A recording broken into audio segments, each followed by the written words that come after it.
کار اللہ کے فضل اور اس کی توفیق سے ہمیں ایک بار پھر اس پاک گھر میں اللہ کے پاک ذکر کے لیے جمع ہونے کی سعادت نصیب ہوئی ہے۔ رب العالمین کی بارگاہ میں التجا ہے، خالق کائنات اس محفل ذکر کو سجانا ہمارے لیے بخشش و مغفرت اور بلندی درجات کا ذریعہ بنائے۔ ہم بچپن میں یہ پڑھا کرتے تھے، ہو میرا کام غریبوں کی حمایت کرنا، درد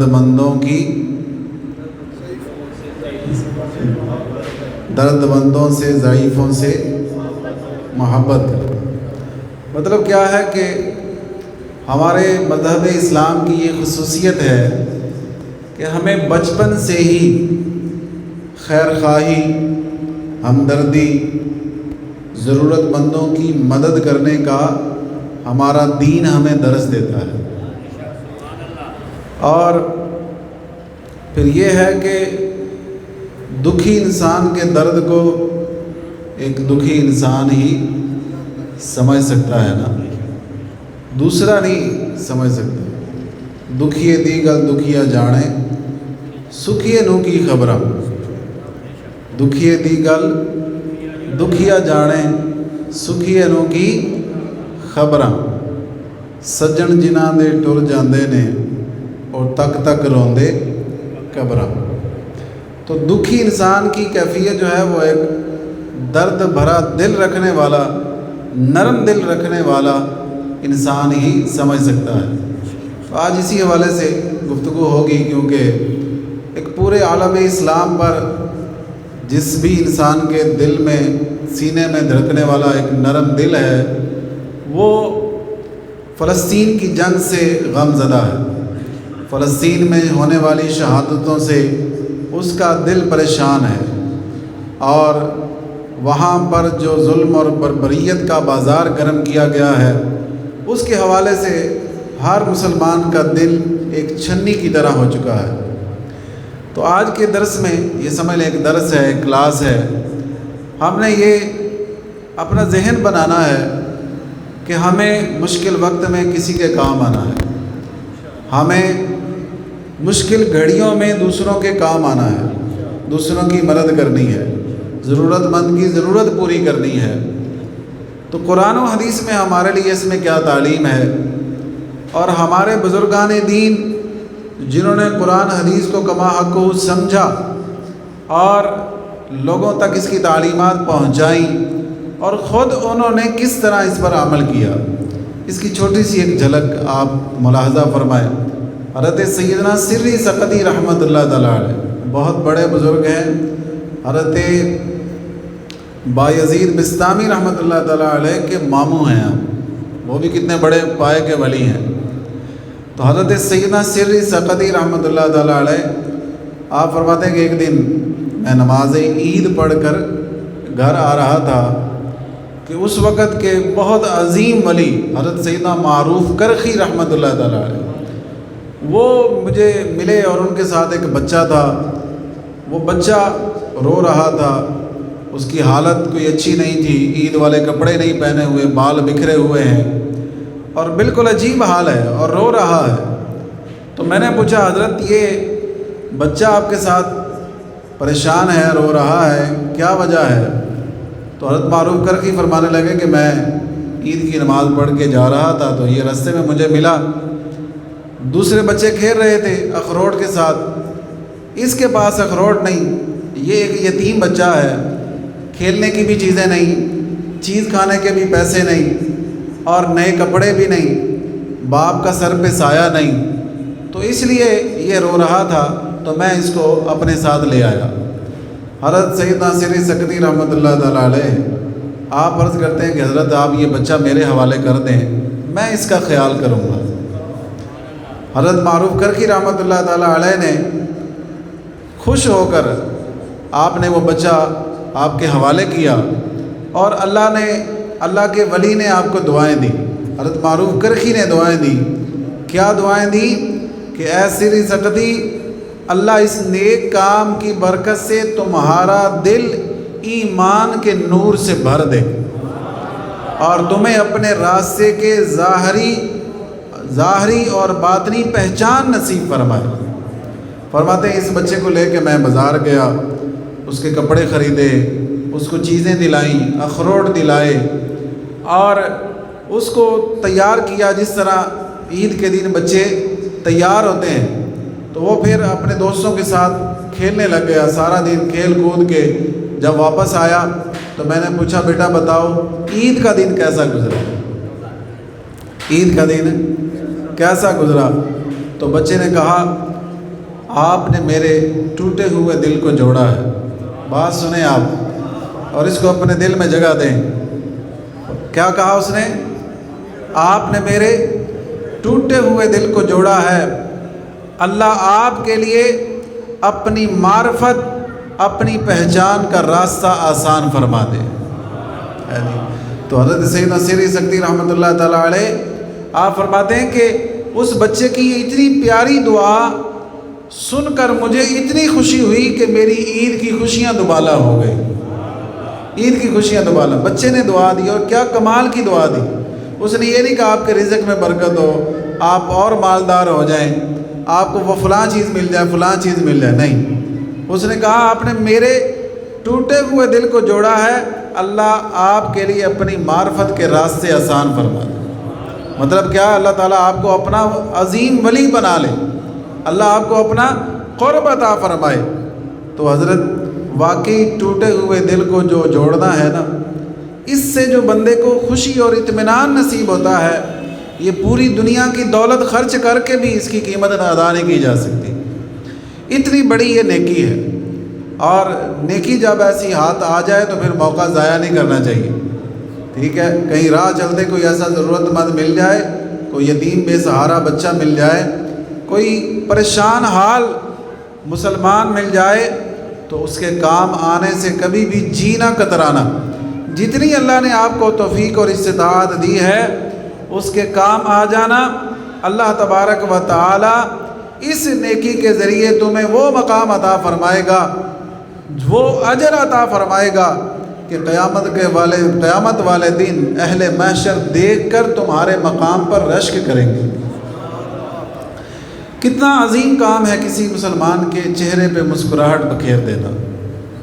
آپ کی وجہ سے کسی کا دل خوشی سے مچل جائے، کسی کا غم دور ہو جائے، کسی کے غموں کا بوجھ ہلکا ہو جائے۔ سنیے میرے اور آپ کے لجپال اللہ کے آخری نبی صلی اللہ تعالیٰ علیہ وسلم نے کیا فرمایا؟ فرمایا ان من واجب المغفرۃ ادخالک السرور علی اخیک المسلم۔ فرمایا تمہارا اپنے مسلمان بھائی کے دل میں خوشی داخل کر دینا یہ وہ عمل ہے جس سے جنت واجب ہو جاتی ہے۔ ایک حدیث پاک میں ہے ان احب الاعمال الی اللہ بعد الفرائض ادخال السرور علی المسلم۔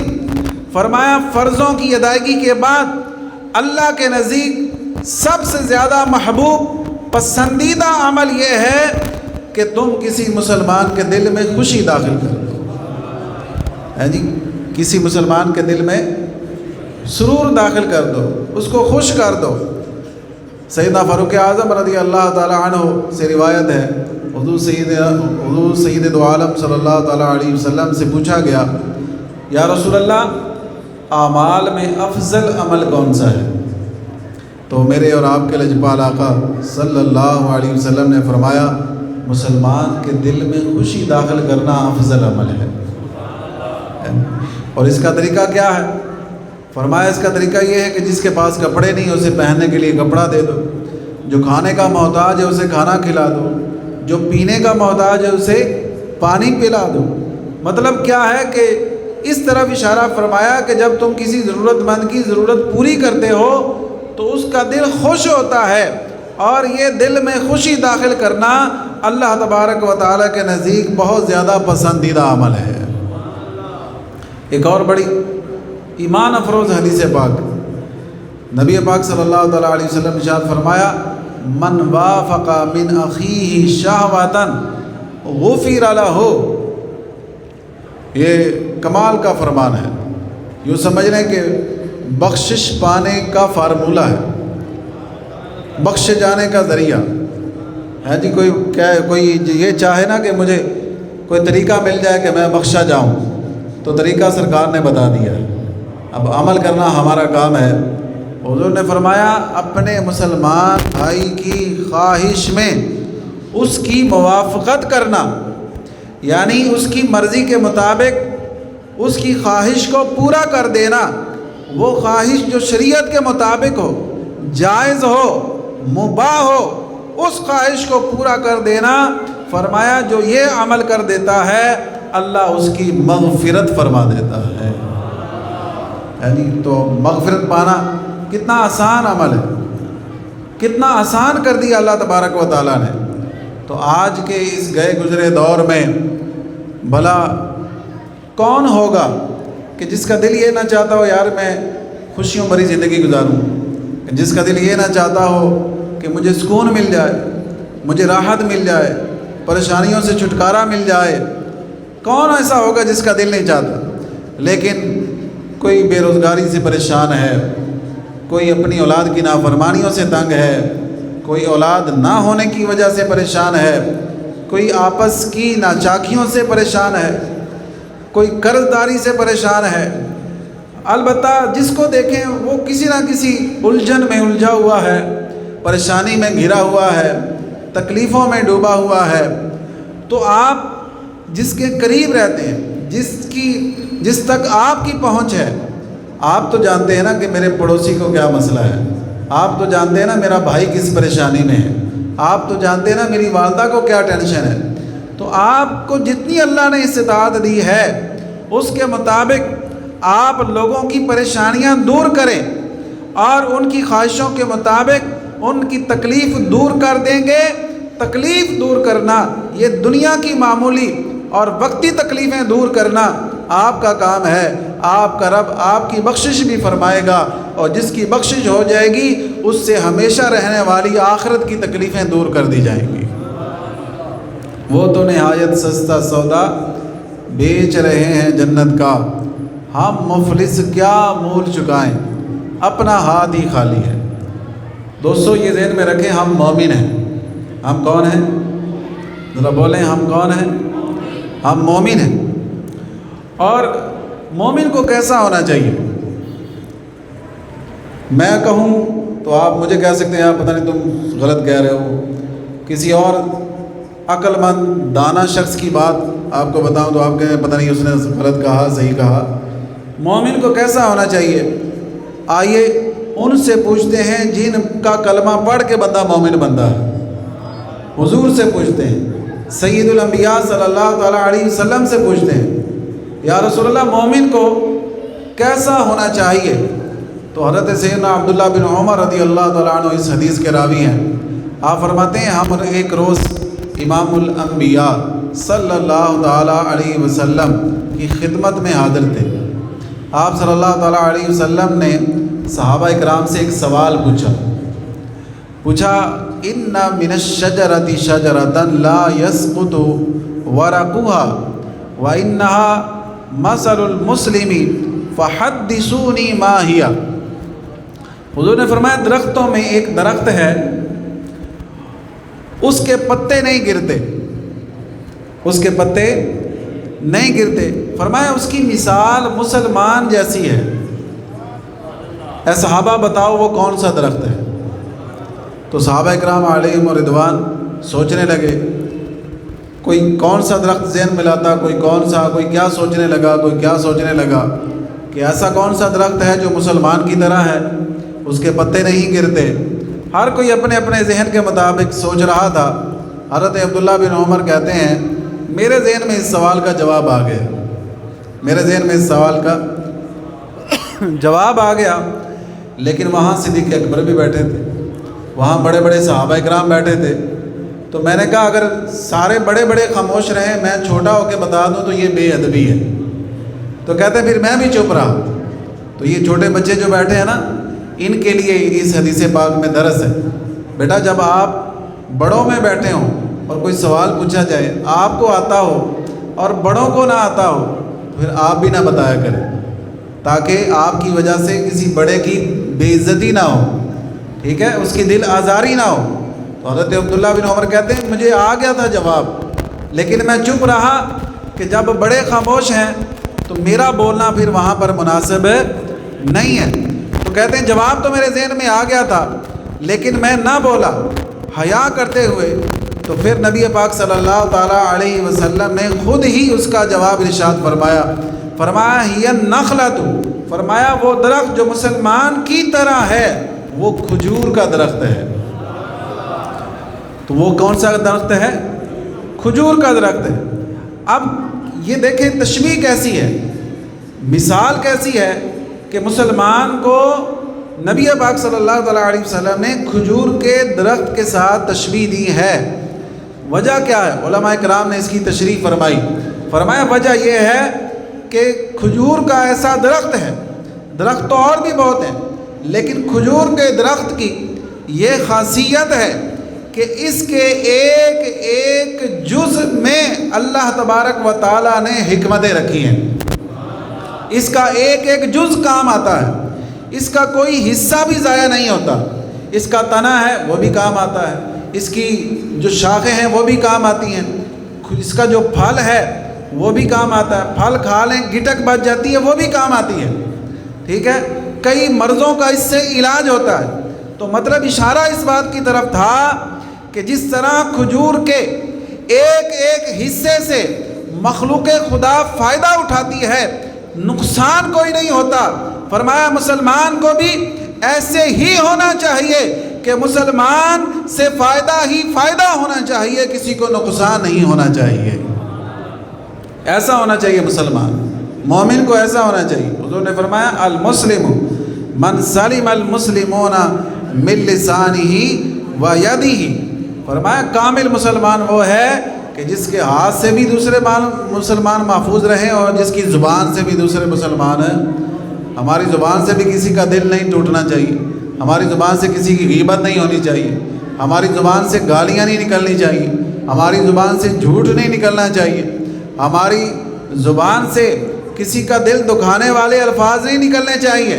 ہاں ہماری زبان سے نکلیں تو وہ الفاظ نکلیں کہ سامنے والے کا سن کے دل خوش ہو جائے، جیسے آپ میری گفتگو سن کے کہہ رہے ہیں سبحان اللہ، آپ سبحان اللہ کہتے ہیں میں خوش ہو جاتا ہوں، میں آپ کو حدیث سناتا ہوں آپ خوش ہو جاتے ہیں۔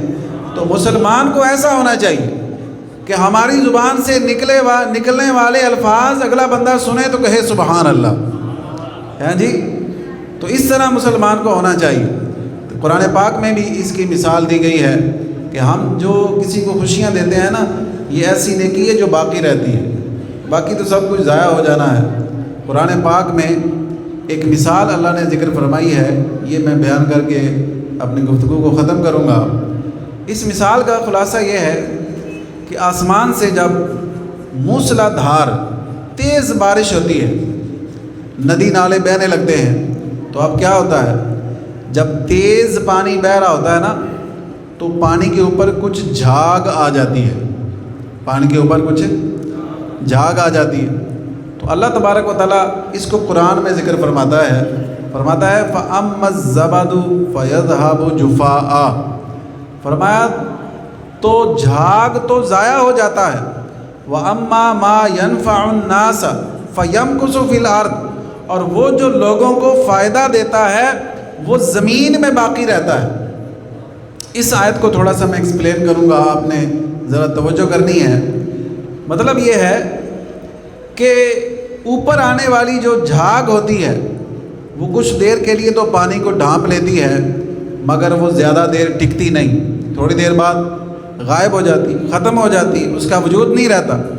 مگر وہ پانی جو نفع بخش ہوتا ہے، قدرت کی جانب سے اس کی حفاظت کا سامان کیا جاتا ہے۔ کیا سامان کیا جاتا ہے کہ زمین اسے چوس لیتی ہے، اپنے اندر سٹور کر لیتی ہے۔ پانی بادل بنا کر، پانی کو جو ہے بادل بنا کر ہوا کے کندھوں پر سوار کیا جاتا ہے۔ اسی طرح گلیشیئر کی صورت میں اسے محفوظ کر لیا جاتا ہے۔ تو مطلب یہ ہے کہ جو جھاگ ہوتی ہے اس کا کسی صورت میں کوئی فائدہ نہیں ہوتا، جو پانی ہوتا ہے اس کا فائدہ ہی فائدہ، اگر زمین کے اندر ہے تو بھی فائدہ، اگر کچھ زمین کے اوپر ہے تو بھی اس کا فائدہ، اگر وہ جم گیا تو بھی اس کا فائدہ ہے۔ تو فرمایا کہ یہ جو سٹور کر لیا گیا، یہ جو بچ گیا، وَأَمَّا مَا يَنْفَعُ النَّاسَ فَيَمْكُثُ فِي الْأَرْضِ، فرمایا یہ جو زمین میں ٹھہر گیا، جذب ہو گیا، یہ لوگوں کو فائدہ پہنچانے والا ہوتا ہے، اور جو لوگوں کو فائدہ پہنچاتا ہے قدرت خود اس کی حفاظت فرماتی ہے، قدرت خود اس کی حفاظت فرماتی۔ اب مطلب کیا ہے اس حدیث سے، اس آیت سے مبارکہ سے کیا سمجھا ہم نے؟ کہ جو بندے کسی کو فائدہ نہیں نہ پہنچاتے تو ان کی مثال پانی کے اوپر جھاگ کی طرح ہے، ان کی مثال ہے پانی کے اوپر جھاگ کی طرح ہے۔ جس طرح جھاگ جو ہے وہ وقتی طور پر اس کا وجود ہوتا ہے، پھر وہ ختم ہو جاتی ہے، بعد میں مٹ جاتی ہے، اسی طرح وہ لوگ جو کسی کو کوئی فائدہ نہیں پہنچاتے ان کی مثال بھی جھاگ کی طرح ہے، مر جائیں گے، مٹ جائیں گے، اپنی اولاد بھی ان کی قبروں پر نہیں جائے گی۔ لیکن جو لوگ دوسروں کو فائدہ پہنچاتے ہیں، دوسروں کو نفع پہنچاتے ہیں، دکھ سکھ میں شریک ہوتے ہیں، ضرورتوں میں کام آتے ہیں، مشکل میں آسانیاں کرتے ہیں، اور کسی دکھیے کا دکھ دور کرتے ہیں، کسی کی خوشیوں میں شامل ہوتے ہیں، فرمایا اس کی مثال پانی کی طرح ہے۔